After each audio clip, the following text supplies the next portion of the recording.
Most people believe strength is proven by how well they can influence, correct, or dominate others. They measure power by how many people listen to them, obey them, or adjust their behavior to meet their expectations. But that belief is fundamentally flawed. The greatest form of mastery is not external, it is internal. It is not about controlling environments, conversations, or people. It is about governing your own mind, your own emotions, and your own responses. You can command a room and still be a slave to irritation.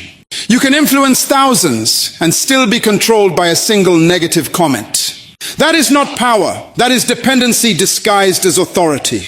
True power begins the moment you no longer need others to behave a certain way for you to remain at peace. The reality is simple. You will never control everyone. People will misunderstand you, disagree with you, disrespect you, and sometimes even provoke you intentionally. If your emotional state is tied to their behavior, then your life will always be unstable. You will constantly rise and fall based on who said what, who did what, and who failed to meet your expectations. That is not living, that is reacting. Self-mastery requires a shift in perspective. Instead of asking, how do I make them change? You begin asking, how do I remain unchanged in the face of this? That question alone separates the emotionally immature from the emotionally powerful. Because when you focus on mastering yourself, you reclaim authority over your inner world. Your emotions are signals, not commands. They are indicators of what is happening within you, but they should never dictate your actions. Anger may rise, frustration may knock at your door, irritation may attempt to take hold, but none of these feelings have the right to control your behavior unless you surrender to them. The disciplined individual understands this. They feel everything, but they are not ruled by anything.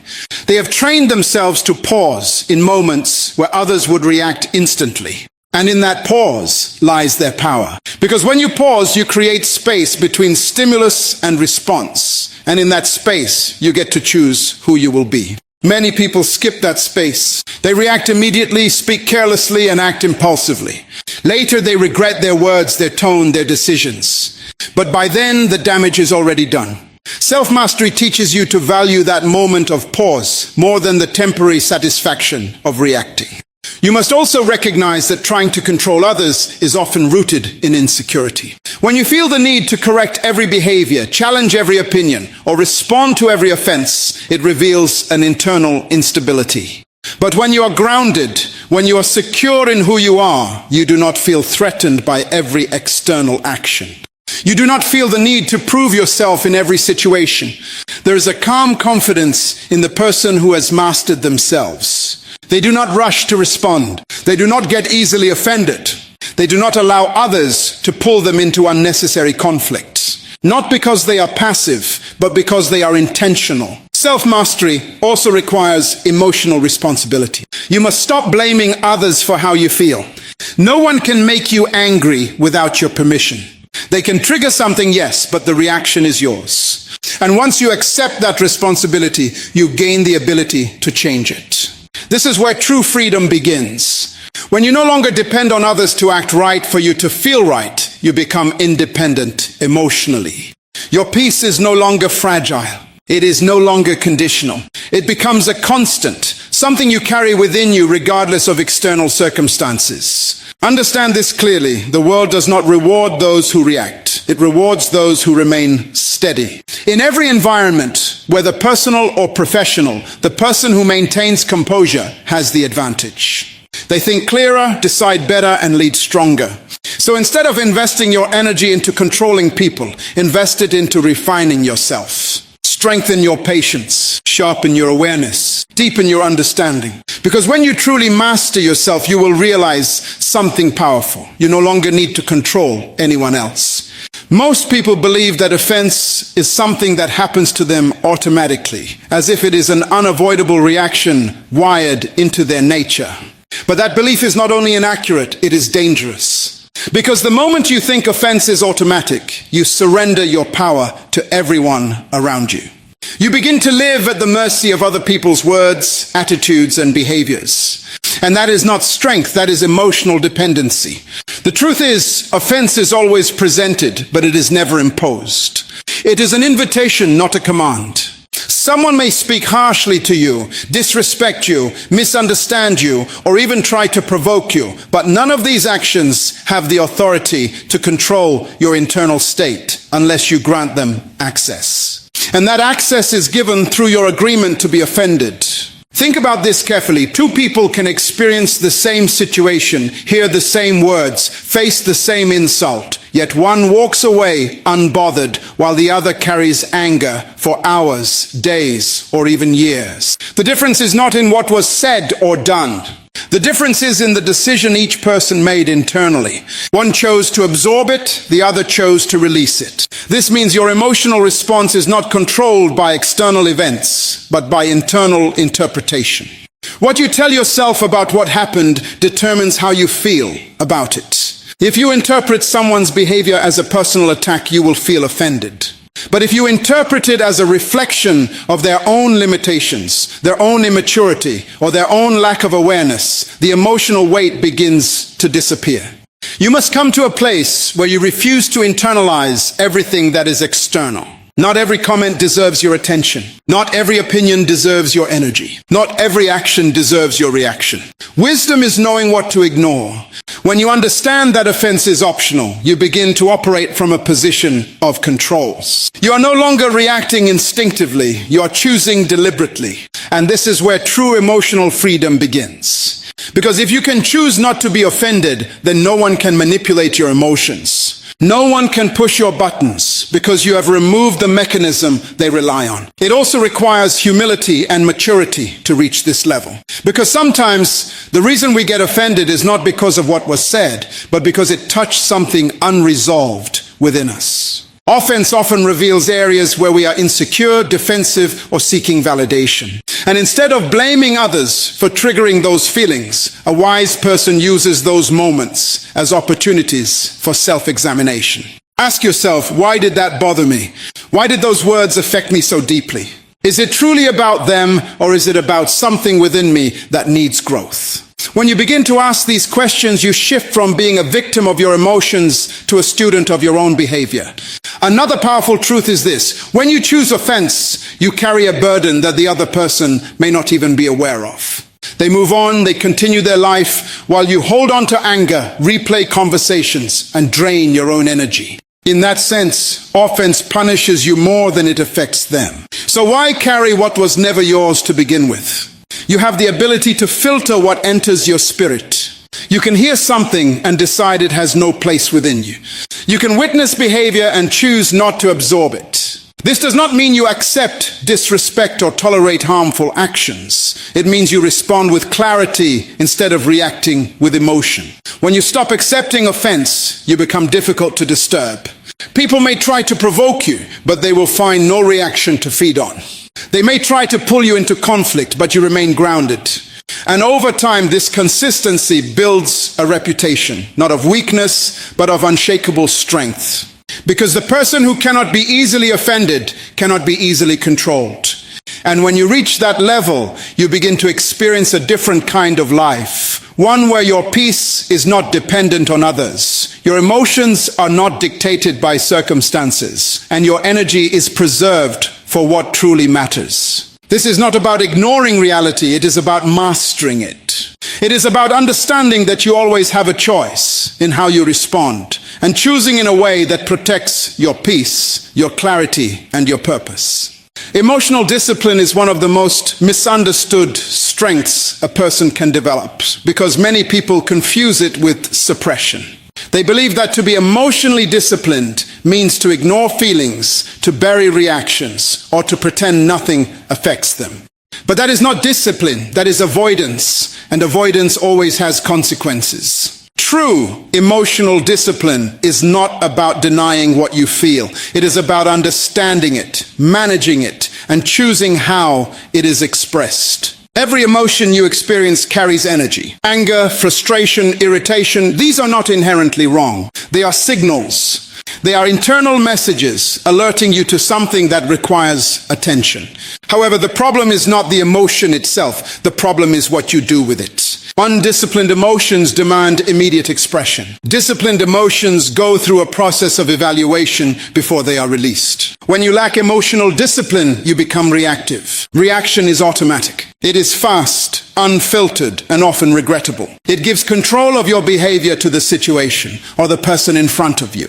But when you are emotionally disciplined, you shift from reaction to response. A response is intentional. It is measured. It is guided by principles rather than impulses. There is always a space between what happens to you and how you respond to it. Most people never develop the awareness to recognize that space, so they live as if their reactions are unavoidable.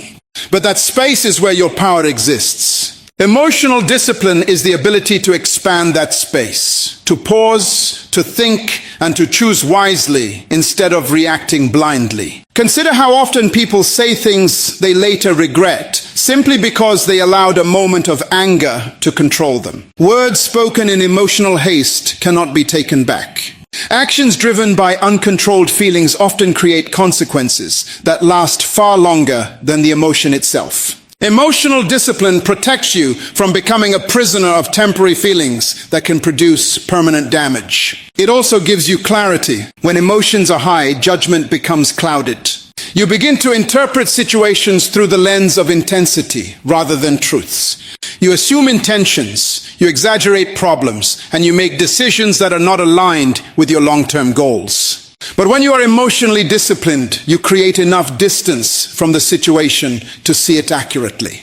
You respond based on reality, not just perception. Another important aspect of emotional discipline is self-awareness. You must know your triggers. You must understand what disturbs your peace and why. Many people are controlled by patterns they have never examined. They react the same way in different situations with different people because they have never taken time to study themselves. Emotional discipline requires you to become a student of your own behavior. Once you are aware, you can begin to retrain your responses. You can decide in advance how you will handle certain situations. Instead of waiting to be overwhelmed, you prepare yourself mentally. You set internal standards for how you will behave, regardless of what others do. This is how you take back control of your emotional life. It is also important to understand that emotional discipline is not developed overnight. It is built through consistent practice. Every situation that challenges you becomes an opportunity to strengthen it. Each time you choose calm over anger, patience over irritation, and understanding over offense, you are reinforcing a new way of living. And over time, something powerful happens. You become less affected by external circumstances. Situations that once disturbed you lose their intensity. People who once provoked you no longer have that power. Not because they have changed, but because you have. This is where true freedom begins. When your emotions are no longer controlled by others, you are no longer easily manipulated. You become stable, grounded, and secure within yourself. You are able to maintain your peace in environments that would normally create chaos. Emotional discipline, therefore, is not a limitation. It is a form of liberation. It frees you from the need to react, from the burden of regret, and from the control of external influences. It allows you to operate from a place of strength, wisdom, and intention. And the more you develop it, the more you realize that the goal is not to feel less, but to feel without losing control. Not to eliminate emotions, but to master them. Because when you master your emotions, you ultimately master your life. Your peace is not something that comes from outside circumstances. It is something you generate, protect, and maintain from within. Most people are waiting for the world to become calm before they decide to be calm themselves. That is a losing strategy. If your peace depends on people behaving the way you expect, then your peace will always be unstable because people are unpredictable. But when you understand that your peace is your responsibility, everything changes. You stop negotiating your emotional state with others and you start governing it from within.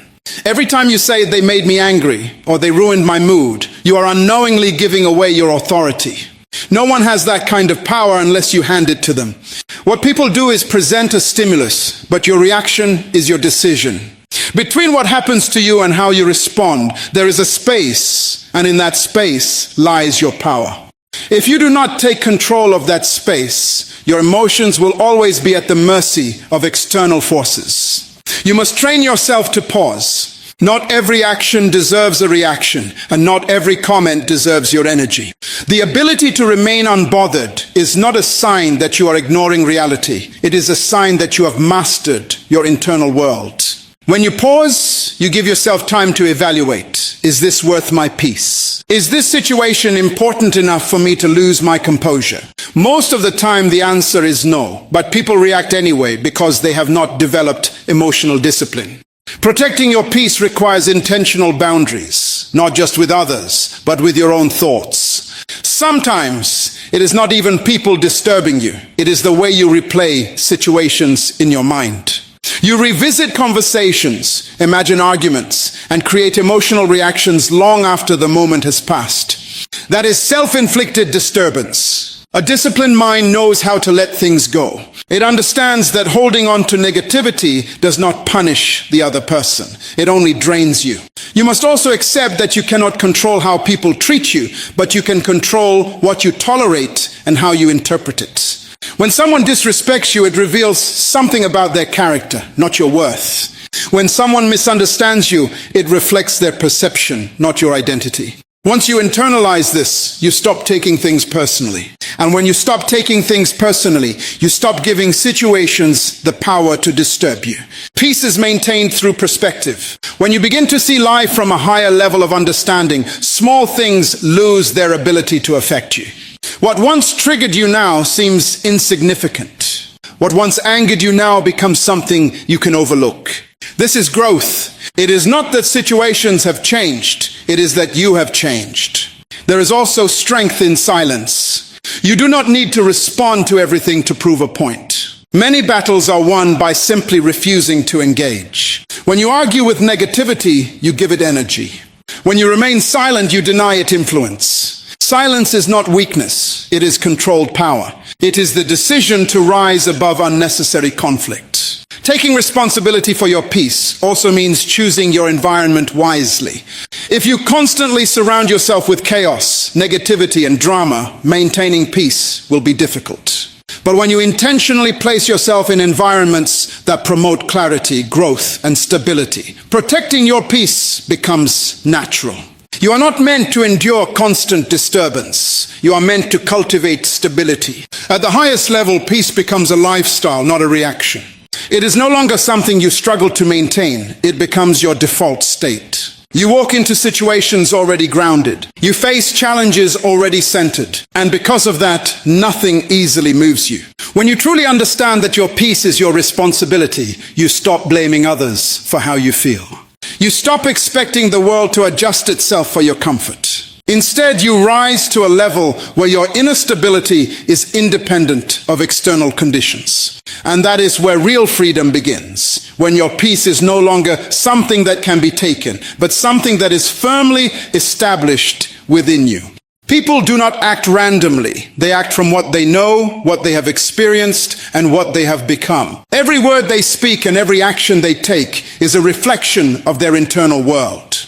When someone disrespects you, misunderstands you, or behaves in a way that seems irrational, it is easy to assume that their behavior is about you.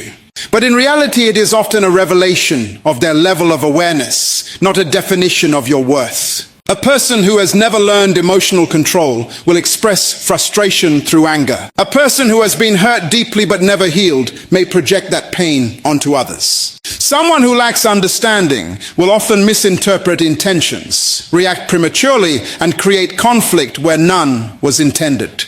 When you begin to see this clearly, you stop personalizing behavior that was never truly personal in the first place. This perspective changes everything. Instead of reacting with anger, you begin to respond with understanding. Not because you excuse poor behavior, but because you recognize its source. You understand that expecting maturity from someone who has not developed it is like expecting clarity from someone standing in darkness.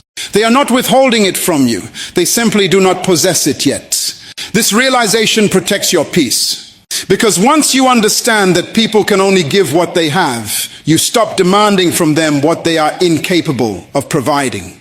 You no longer look for deep respect from someone who has never learned to respect themselves. You stop seeking calm communication from someone who has never practiced self-control.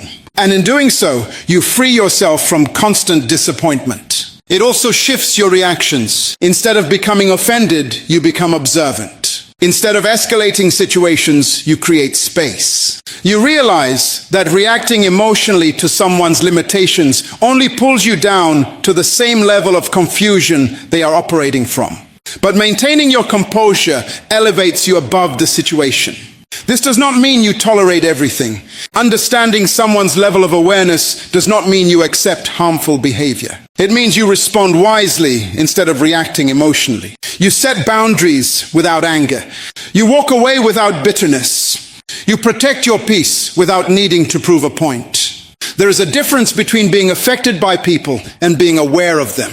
Awareness allows you to see clearly without losing yourself. It allows you to engage when necessary and disengage when appropriate. It keeps you grounded in your identity rather than being pulled into someone else's instability. When you live with this understanding, you develop patience, not passive patience, but intelligent patience. You give people room to grow without allowing them to control your emotional state. You become selective with your energy, investing it only where there is mutual respect and understanding. Ultimately, this awareness leads to emotional freedom. Because the truth is, many conflicts are sustained not by what others do, but by how deeply we internalize their actions. When you stop internalizing what does not belong to you, you stop carrying burdens that were never yours to begin with. And when you reach that point, you no longer feel the need to react to everything. You no longer feel threatened by every opinion or disturbed by every action. You see people for who they are, you understand where they are, and you choose your response accordingly. That is the power of awareness. It transforms frustration into clarity, reaction into control, and conflict into calm. Silence is often misunderstood as weakness, but in reality, it is one of the highest forms of strength a person can develop. The individual who has learned when not to speak has tapped into a level of wisdom that most people overlook. You see, not every situation requires your response, and not every opinion deserves your energy. When you begin to understand this, you stop reacting out of impulse and start operating from intention. Many people feel the need to defend themselves constantly, to explain their position, to prove their worth, or to correct every misunderstanding. But what they fail to realize is that excessive reaction often diminishes their authority. The more you try to control how others perceive you, the more you place your value in their hands. Wisdom, however, teaches you that your value is not determined by external validation, but by internal conviction. There is power in restraint. When someone provokes you and you choose silence, you are not losing, you are demonstrating control. You are showing that your emotions are not easily manipulated. Anyone can react, anyone can argue, anyone can raise their voice. But it takes a disciplined mind to remain calm, to observe, and to decide whether a response is even necessary. You must understand that words are tools, and like any tool, they can either build or destroy. Speaking without thinking often leads to regret, broken relationships, and unnecessary conflict. But when you master silence, your words become more intentional, more impactful, and more respected. People begin to listen, not because you speak often, but because when you do, it carries weight. Wisdom also teaches you the importance of timing. It is not just about what you say, but when you say it.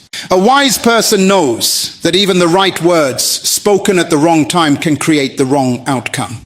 This is why patience becomes a critical part of emotional discipline. You learn to wait, to assess, to understand the full picture before responding.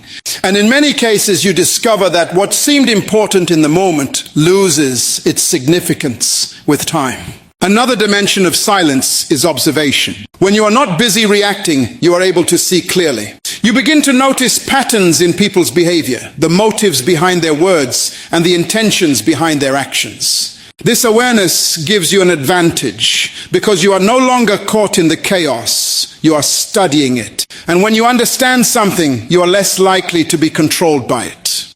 There are moments when people will try to pull you into unnecessary arguments, drama, or emotional turbulence. They may expect a reaction from you because that is what they are used to. But when you refuse to engage, when you remain grounded and unshaken, you disrupt that expectation. Your silence becomes a boundary, a clear message that you will not participate in anything that disturbs your peace. This does not mean you never speak. It means you speak with purpose. It means your words are chosen, not triggered. It means you are no longer a prisoner of the moment, but a master of your response. There is a difference between being silent out of fear and being silent out of strength. Fearful silence avoids confrontation, but powerful silence controls it. When you develop this level of wisdom, you begin to experience a different kind of freedom. You are no longer burdened by the need to react to everything. You are no longer drained by every opinion, every comment,